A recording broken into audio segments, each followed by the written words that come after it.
Hello everyone and welcome back to the Leo podcast.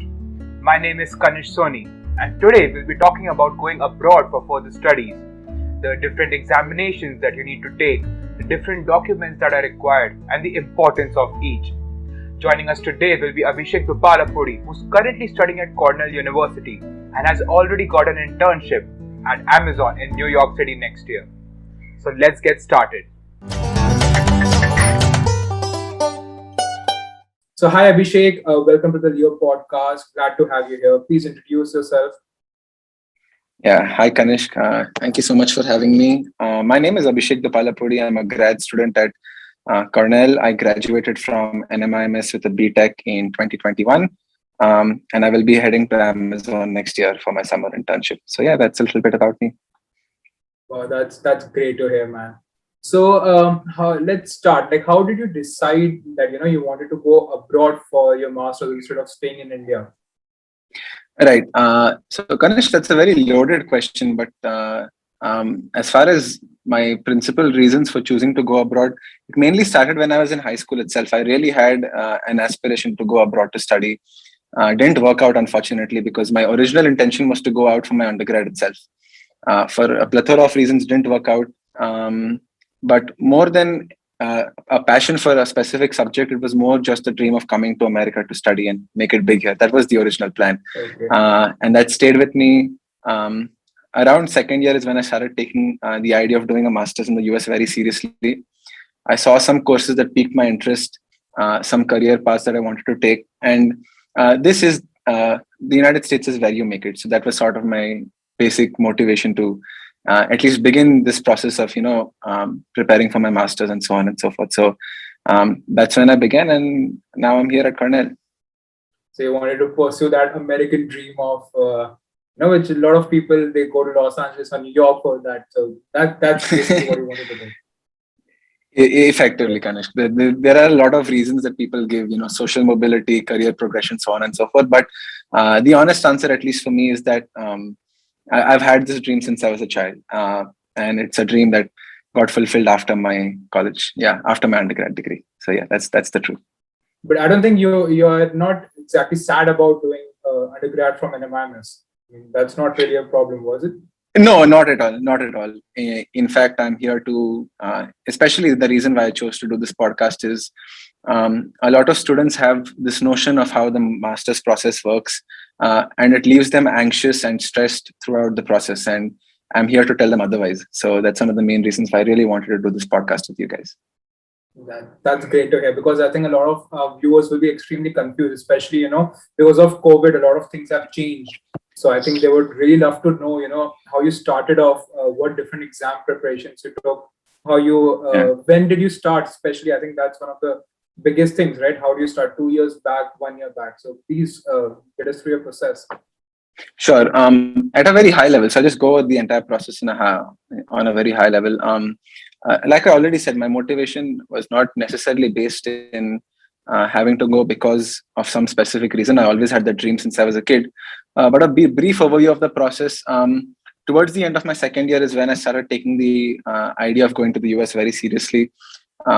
There were a few prospective master's programs I was already looking at, namely the Masters in Business Analytics and the Masters in Engineering Management programs and the Masters in Management program. So I was fairly certain I wanted to shift towards the management side. I had an inclination for management ever since I was growing up. So you know how it works back at home.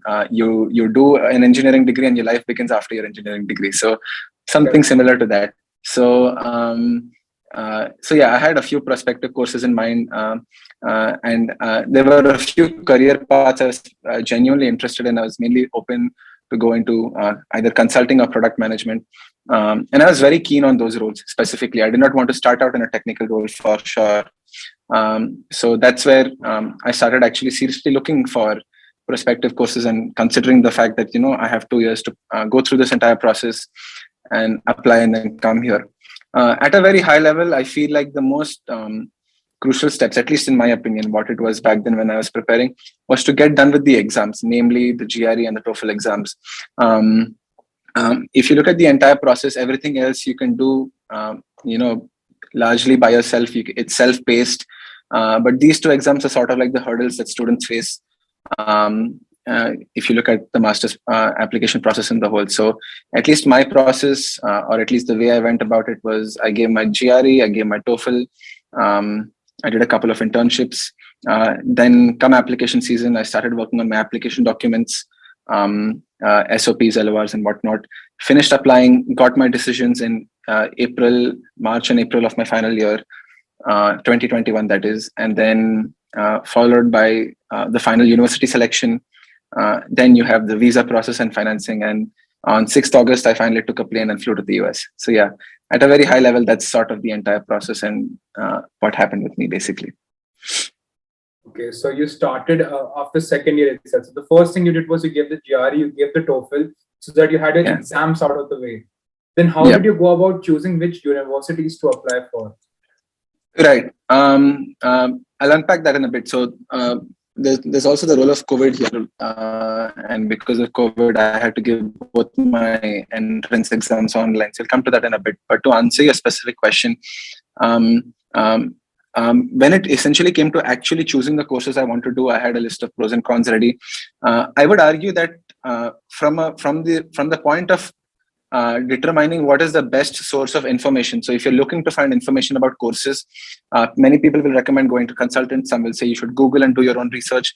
But I would argue that the best source of information is to talk to seniors on LinkedIn who are in the program you're maybe aspiring to, or maybe you're interested in. So anybody who's out there who's going to listen to this podcast and you're genuinely interested in the program, please do not form a perception of the program based off what you read online or what maybe you hear from other people or consultants here.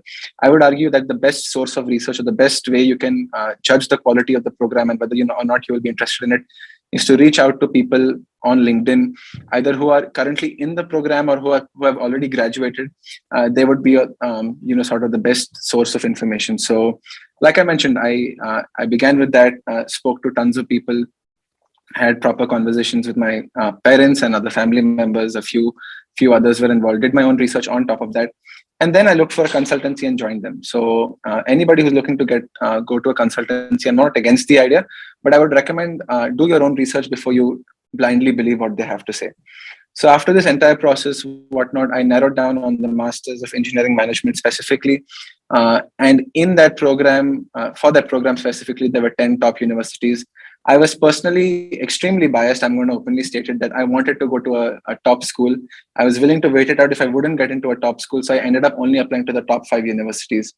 And that was my basic idea of how I went about shortlisting universities. To others who are out there, please don't do what I did. I would recommend that, there are a lot of factors to consider. The way we perceive brand recognition to work back in India, it doesn't work the same way here. You can do really well for yourself, even if you're not from a school with a strong brand name per se.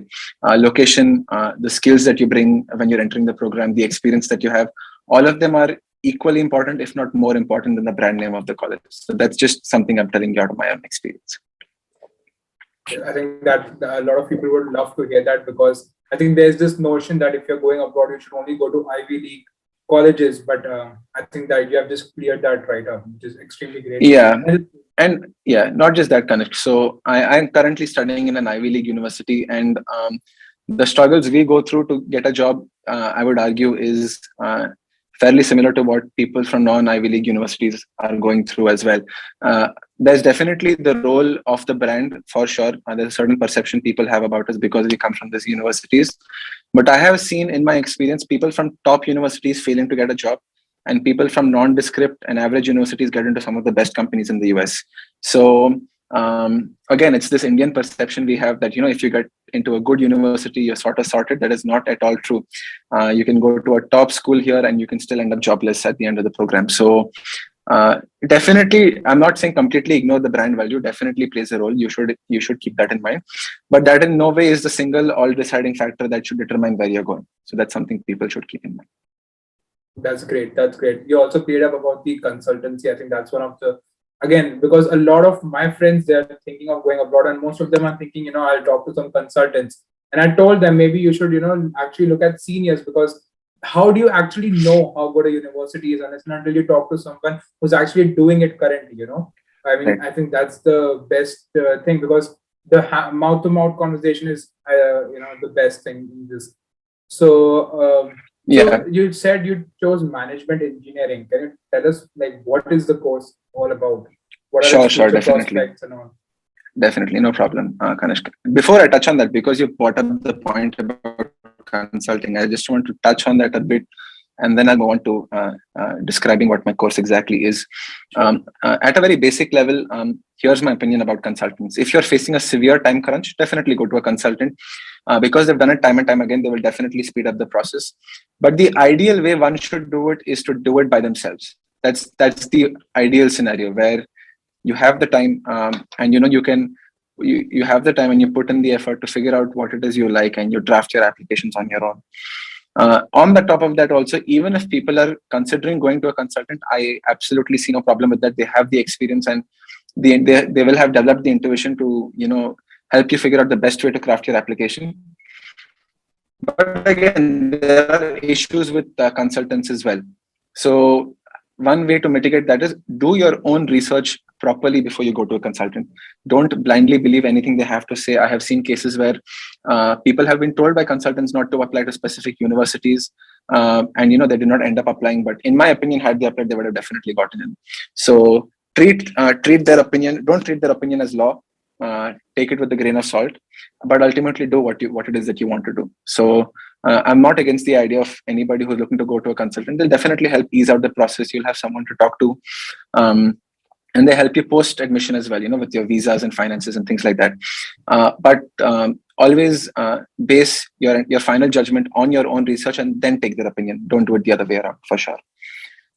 Regarding your question about engineering management, so basically, effectively, if I had to effectively summarize the program, you can sort of say, call it a tech MBA. So a lot of students in NMIMS would be familiar with this lingo of MBA tech, sort of similar to that, very akin. You will have, so it's basically a program designed for engineers and people from STEM backgrounds to come in and gain business knowledge and business skills. This program is curtailed or tailored towards people who are looking to get into techno-functional or techno-managerial roles. So product management, project management, engineering management, engineering leadership roles. The course is very versatile as opposed to a typical master's program. It's not what you would expect it to be. So at least for me, in my personal experience, just to give you guys an example of what the course is structured like, I take half my classes at the Cornell School of Engineering. I take half my classes at the Johnson School of Business. So subjects like core engineering subjects, I would take them here in the engineering school. If there are business subjects like digital marketing, product management, financial modeling, I take them at the business school. So essentially, the goal of the program is to equip you with technical know-how and with business skills. Technology commercialization, that's sort of the focus. So this is where the entire program goes with its intention. Largely, as far as Indian students are concerned, whoever is going to be listening to this podcast, at least for their purposes, if you're looking to break into product or project management, this should be a program you should consider. Ideally, in an ideal context, 2 years of work experience would definitely help. Some work experience would definitely aid you get the maximum benefit you can extract from this program.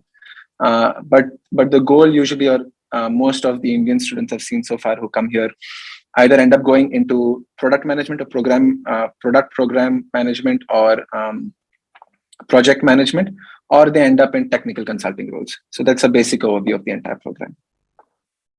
That's great to hear. So just to clarify, if somebody wants to go into a pure managerial role, which might not necessarily involve any technical subject, then you would not recommend this course for them, right?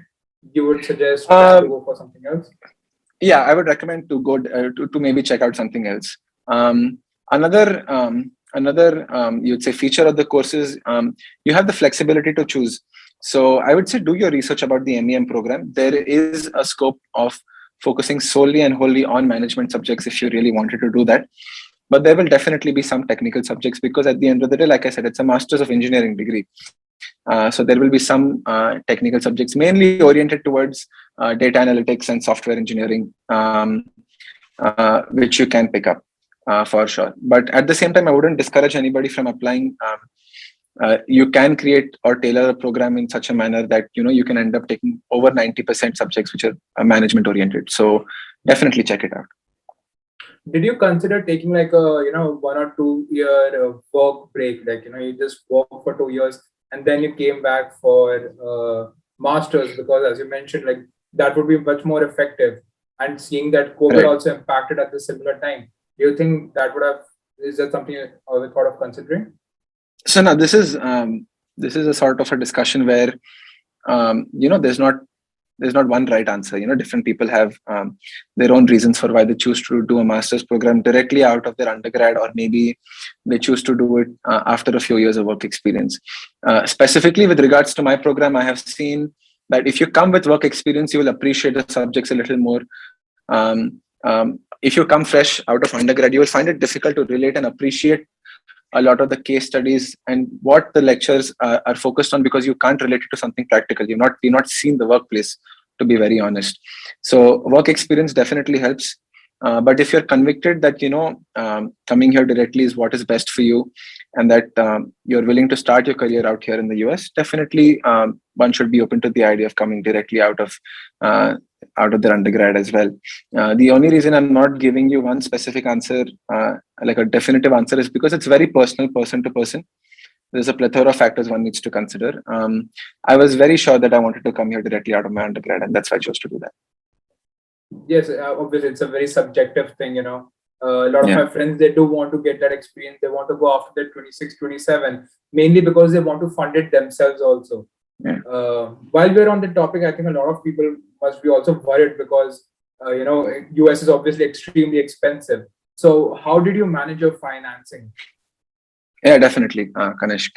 So as far as master's programs are concerned, you can broadly classify them into two categories. One would be research oriented programs, and one would be industry oriented programs. So your programs like business analytics, engineering management, masters in management, and so on and so forth. Certain other master's programs will come in maybe the industry oriented side of things. Then you will have more research oriented or thesis oriented programs. So as far as the cost of programs are concerned, definitely programs that are industry oriented, programs that are offered at the business school are going to be significantly more costly.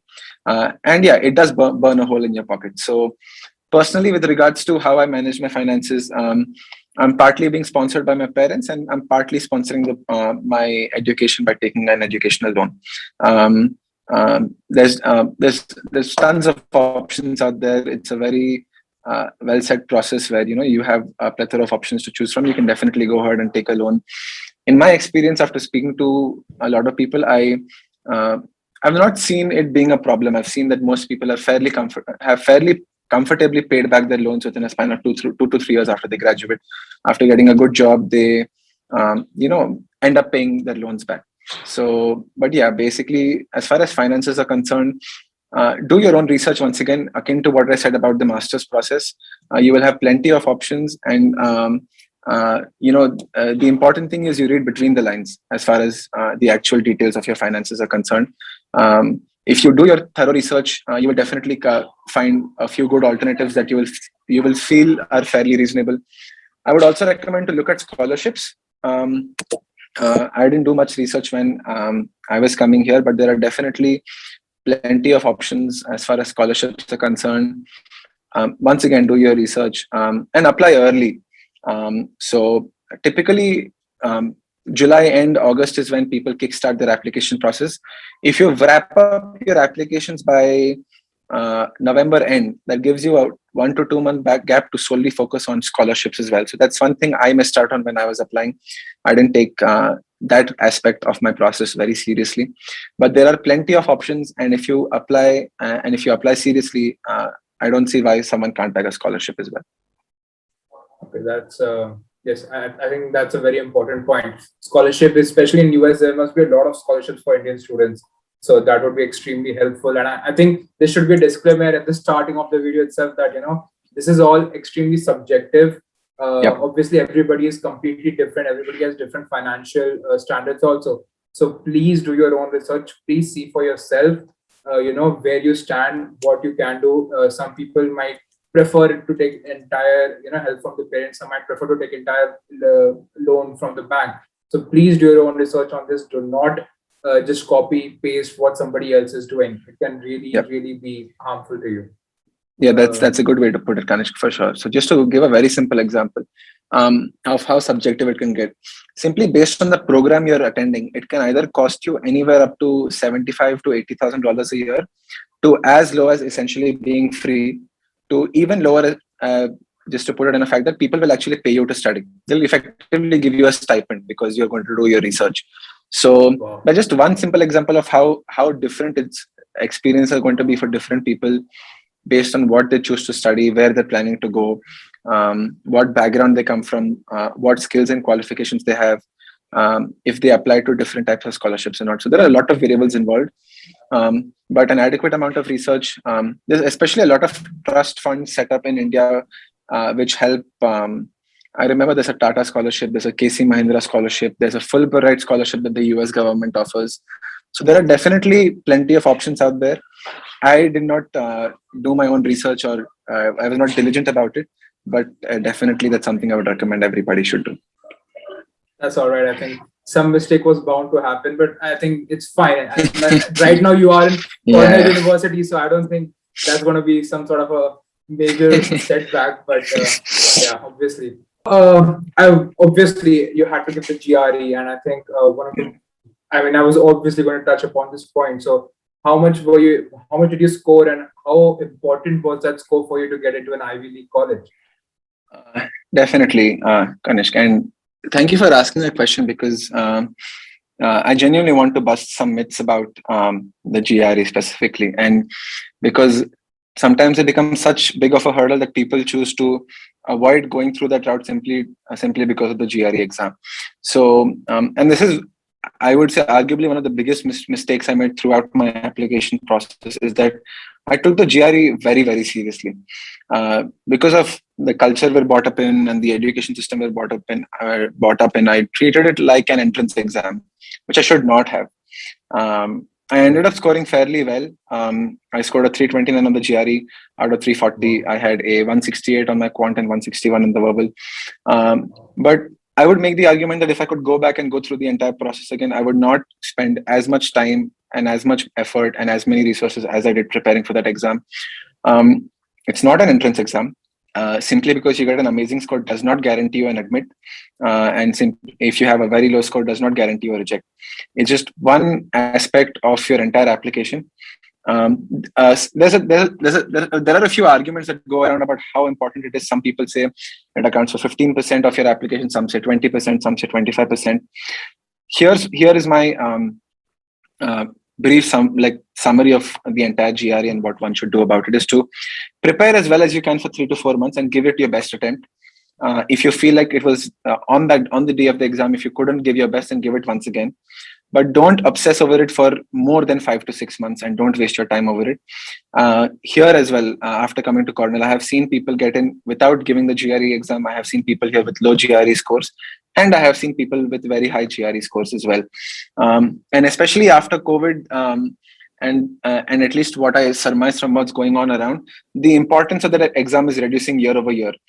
Universities are now not looking at it as seriously as they used to before. The emphasis now seems to be more on your GPA, your research, and your background, and your other experiences, and your application documents.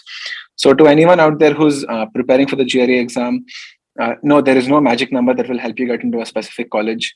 It's just a measure of your aptitude.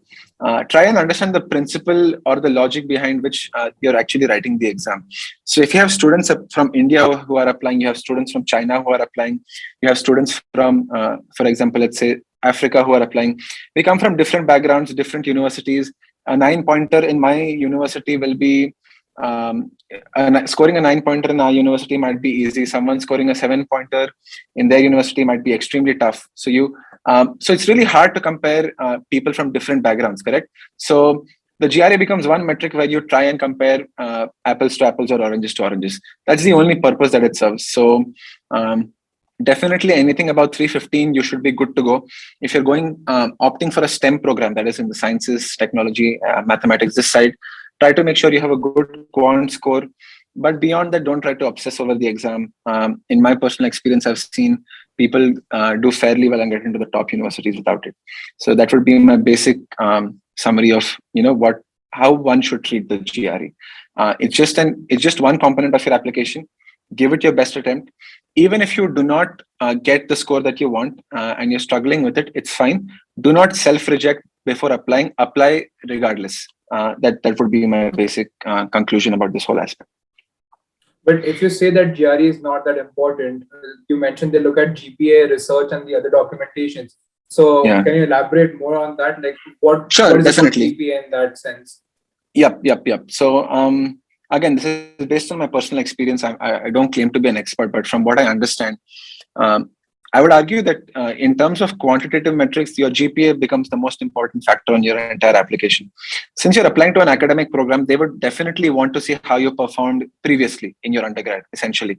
So do not take it lightly. I would say take it very, very seriously. If there are any aspirants out there, I would say don't stress too much about the semesters that have already gone. But if you have the opportunity, try and focus on mending your GPA. At the very basic level, you're essentially applying to an academic program and they want their students to do well in the program. So make sure that you definitely fix it if you possibly can. At least in my experience, Kanishka, these factors seem to play an important role. The quality of your documents, the applications that you've written is very important. Your GPA is very important. Your university ranking also does play a factor. So if there have been students in the past from your university who have been admitted to the university you're applying to and have done well, that does play like favorably on your part when you're going to be applying. Your internship experiences and your research experiences are also very important.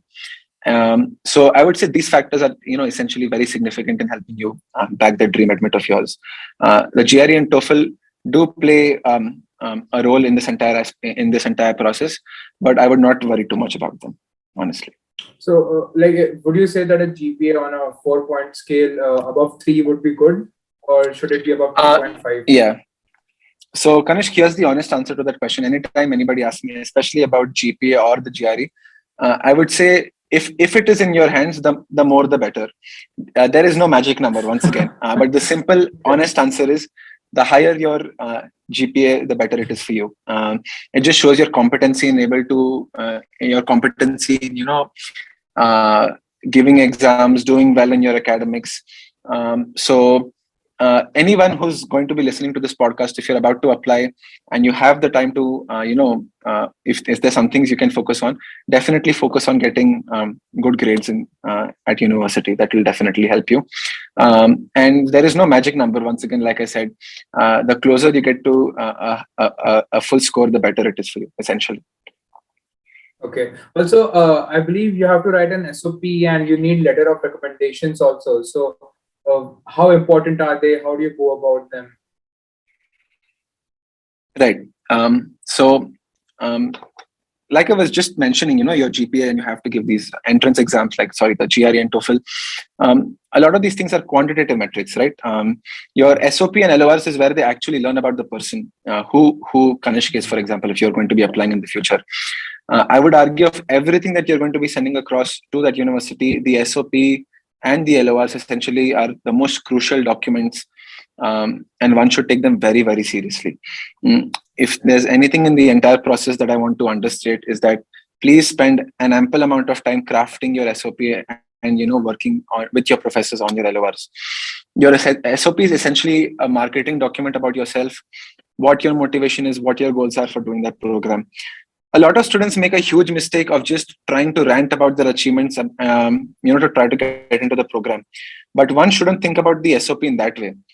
It's sort of like a letter of motivation. And people tend to forget that, and they just try to go on a rant about the amazing things they've done, which is great. I'm not denying that, that's not something that they should mention. But at the heart of it, your SOP's purpose is this: why are you applying to the university in the first place? Does this program align with your interests? And essentially, what do you aspire to do after the program is completed? People miss the third part. They just try to focus too much on getting into the university, but they do not make their future goals and ambitions clear enough in the document for the admissions committee to understand why they want to do the program in the first place. It's not a rant about your achievements. Your resume is a document where you can go all out and embellish it with all your achievements and the grades, and the awards that you won. But your SOP is essentially about you focused on trying to really explain or show them that you are really motivated to do this program. It's not for some frivolous reason like coming to the US to get a job or to fulfill your dream, but you're genuinely passionate about that subject. Many people ask me then, how do I substantiate my SOP? What do I exactly need to write in it, to make a compelling case for myself? The honest truth is, if I had to explain it very simply, is um, write insights from what you've done instead of saying you're passionate about something. What I mean is, if you're applying for a master's in data science program, please do not write in your SOP that I am passionate about data and solving problems. A better way of approaching would be to show how actually you've explored that interest, some insights you have gained from that interest. I tackled this problem using this, so on and so forth. These are my insights from it. These are my learnings. This is where I felt I was lacking, and this program can fulfill or help me, fill up that gap that I see in my skill set. That's a much better way of presenting, your motivation for that program, as opposed to writing, oh, I'm passionate about this, I'm passionate about so on and so forth, I'm technically proficient in XYZ. They don't want to know that. They want to know more about your experiences as a person. So what are these experiences? So please substantiate everything you're writing. Try to avoid generic statements in your SOP. I've seen this tendency where people just fill up a lot of space, but those sentences and words essentially tell the admissions officer nothing about you. You saying you're passionate about it is not going to tell them anything, because they're going to read millions of documents with the same statement, essentially. Exactly. So even if, so you need to be very careful, genuinely very careful, reflect and think about what it is that you really want to do, what your motivations and backgrounds are, how your experiences relate to them. So I've had this experience in the past. This is what I realized. This is what I observed. These are the gaps in my skill set. And this is how, and this program is going to help me fill those gaps to achieve said goal in the future, XYZ goal in the future. That narrative is much better than simply just ranting about your achievements or just stating off the top of the bat you're passionate about something and that's why you're applying. I spent close to 2 months drafting one document, just my SOP. So that becomes, so that's how important it is. So spend an ample amount of time on your SOP. Do not ask counselors or third-party, entities to write it for you. The first draft that you're writing, write it yourself, regardless of the skill or quality of your writing. Don't worry about it. But and I'll just explain why. I've spent the last 6 months helping a few other students, with their application process, and I've come to develop a skill where I'm able to tell if someone is lying or not, or if someone is just pretending. Now imagine I have 6 months of experience. These admissions officers are doing it for 20 years, day in, day out. So they will not take more than 5 seconds to differentiate between an application that is genuine and an application that's fake and or just is full of bluff. So just be very mindful of that. They are experts at what they do. And they will definitely easily identify true, genuine interest as opposed to someone who's just trying to get in for the sake of making money or any other frivolous reason for that matter. So really focus on your SOP, spend time, talk to people in that industry if you possibly can to validate some of your insights. Get recommendations from maybe an English professor or someone to make your SOP really impactful, and make sure it communicates your story. Please don't make it like a formal document where you disclose very little about yourself. Try to make it a story about you, your motivations, your goals, and how this program will help fulfill them in the long run. So please genuinely keep this in mind. I would argue that if you're worried about other aspects of your profile, that's fine. But there's very little you can do about them. For example, if you're applying in your 6th or 7th semester, there's very little you can do about your GPA. But your SOP is still in your hands. And you can make a very, very compelling case for yourself if you put in the time and effort to draft it properly. Moving on to the LORs. In principle, the idea of the LORs is a lot of the documents you submit, you're going to be submitting yourself. There's no background check. The LORs are a way for the admissions committee to validate some other people's opinions about you. Ideally, your professors or people who are working, people you worked with at work and so on and so forth. It is their way of confirming, or it is their way of understanding how other people perceive you. So it's very important. So it is, I would say, just as important as your SOP, if not more important. Keep that in mind. There is also a culture back at home where people are expected to write their own LORs and submit them. I would discourage people from doing that. As much as possible, get people to write them for you. If you can push your professors, request them to write it for you. If you can push your manager at work, get them to write it for you. And that will definitely help. Have a back and forth conversation about what you want to highlight, maybe with your professor and with the academic or work mentor, and tell them about your goals and about what the program is, and request them to highlight those aspects when they're drafting the letter of recommendation for you. But hands down, the SOP and the LOR are crucial documents. Anything else that's not in your control, fine, but as much time and effort as you can put in, please pour it into these two documents. I would definitely say that. I think one of the most important thing with LOR is, because if you're writing it yourself, then I think they will be able to understand it. And if a teacher is writing it for you, then they will, might be able to say something which you don't know. So it becomes pretty imperative that they write the LOR themselves. I think definitely. Unfortunately, and I'm just putting it out there, it's an open secret, is that Indians who are applying, so the admissions committees are very cognizant of the fact that Indians are infamous for writing their own LORs. So that's something we need to be very careful about. And honesty is valued, honesty and integrity is valued above anything else in the entire admissions process. If you've done something, mention it. If you've not done something, please don't mention it for the sake of mentioning it. I would recommend as much as possible, get recommendation. Do not try to craft it. It will not be very hard for them to figure out that you've written it yourself. Would you suggest that the LOR be from only the professors, or would you suggest a combination of a professor and some manager from an internship or something like that? So again, this is one of those questions, where it's very subjective. If you have substantial work experience, for example, if you've done an internship for at least 3 months with someone, 3 months or more, definitely get a letter of recommendation from a manager at work, on top of getting 2 from your professors, because it would be a validation of how you are in the work environment. Essentially, that's their way of the admission committee. This candidate would be after graduating from your program in the workplace. So if you spent 3 or more months at an internship, definitely get a letter of recommendation from them. If you spent anything less than that, 2 months or 1 month, I would argue against it, because then they will take it with a grain of salt. They will not expect someone to write a lengthy and detailed letter of recommendation about someone whom they've only worked for a month or a month and a half with. So any internship where you have 3 or more months of experience, you've had substantial impact, definitely mention it. As far as your professors, as LORs from your professors are also concerned, try to get recommendations from professors who have taught you for at least 2 semesters. Again, same logic applies here, because then they will have spent enough time, or they must have observed you enough in a classroom setting to validate how well you would perform in an academic environment. So I think they will definitely look into that, because essentially when you're drafting your LORs, ideally the first paragraph is about the professor's relationship with you and the context or the duration for which they have interacted with you.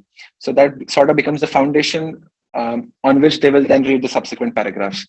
So a simple rule of thumb is, the more time you spend with either an academic mentor or a work mentor, the better it is. The better they become as an option, for them to draft your LOR, essentially. That's a very good point.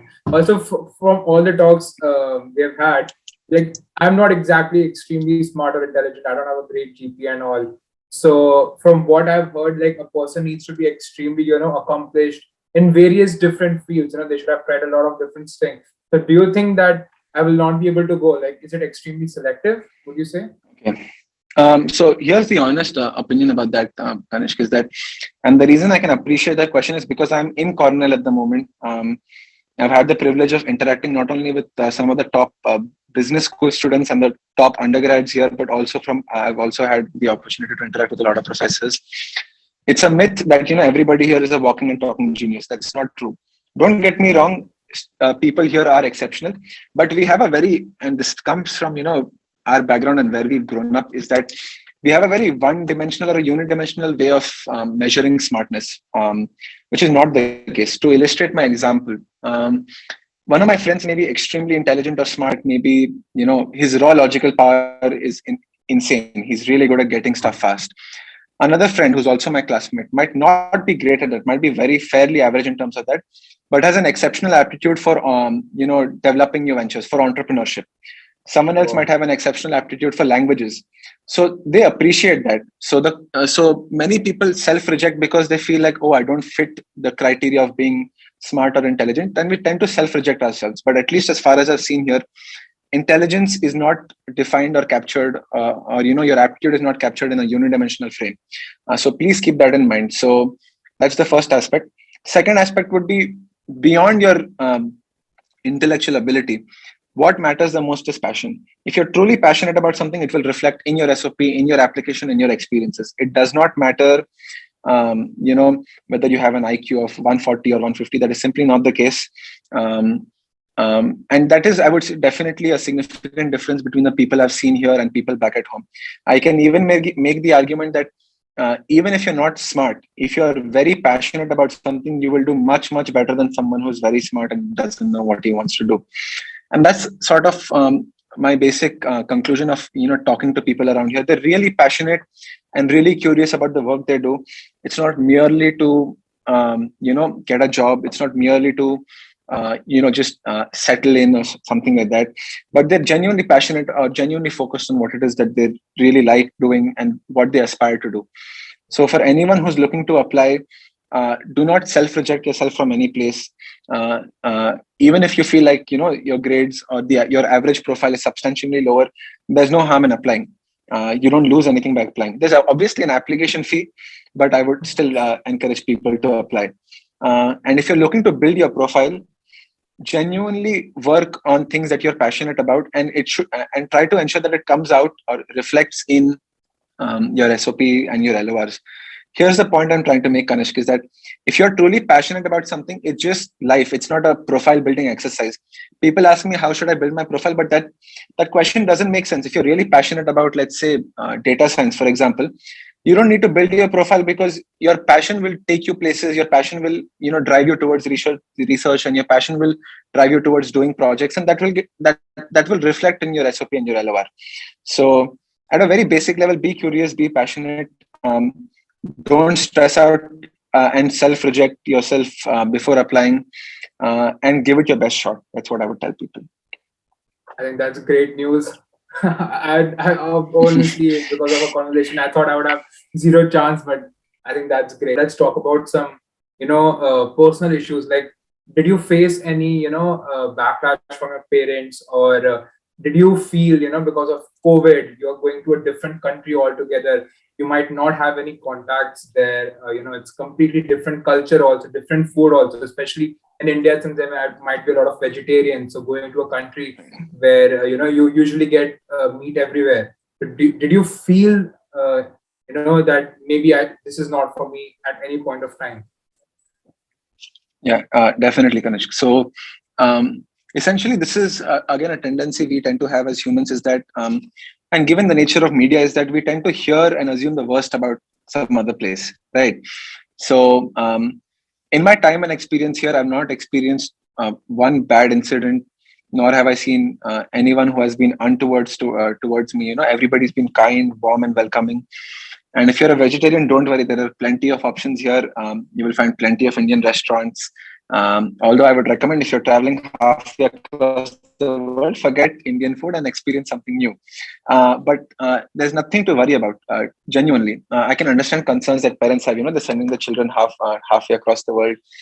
But these centers of learnings and these institutions in the United States are genuinely places where you can learn, you can grow, you can develop as a human being. They're very safe. They're very conducive to discussions, and it's a very open environment. Anybody who has any qualms whatsoever, just a blanket statement, do not worry at all. Obviously, you should take your precautions when you're here, as you would in any place. But for the most part, it's definitely something that is going to be a wonderful experience. I have nothing negative to say about that, for sure. I think that's great. I think media really hypes up a lot of things, unnecessarily, just to sell. So I think that's really great. Absolutely, yeah. Sensationalism is a very is a problem with current media and news outlets nowadays. As far as COVID is concerned, a genuine thing that I really liked about the United States is that Vaccines are available in abundance. Something that we might not experience in India. You can walk into a departmental store here and get your vaccine shot. So vaccination rates are at an all-time high. COVID seems to be more or less in control. And things seem to be returning back to normal, or at least close to what we would call a new normal for sure. That's great. I think this is a great point that we are at. Do you have any parting advice or final statement to our viewers, to people who are preparing to come to US? Specifically, like nothing in particular. I would say enjoy the process. Don't let it stress you out. Like I was just touching back on that point, treat it like a game. And if you're truly passionate about something, if you're truly passionate and it reflects in the work experiences and background you have so far, I can guarantee you will get in. Do not worry too much about university rankings, the GPA that's not in your control. I would say focus on what you have in your control at the moment. Give it your best shot and apply. Worst case, you don't get in, there's always next time. So that would be sort of like my parting advice to anybody who's going to listen to this. I think that's great advice. Thank you, Abhishek. I think you have told us a lot. A lot of people might be happy to hear what you have said. And obviously, they will be relieved also, as am I. So I think that's great. But yeah, I mean, this was amazing. We had a great conversation. Thank you for coming on the Leo podcast. I hope I come to US and I'll definitely meet up with you if possible. Definitely, I'd love to meet you, Kanishka. And yeah, thank you for having me on your podcast. Thank you so much. Well, that was a fascinating conversation. I really learned a lot, and I hope you guys did too. If you like this video, please like, share, and subscribe. Also, the LinkedIn profile for Abhishek is down in the comments. So, until next time.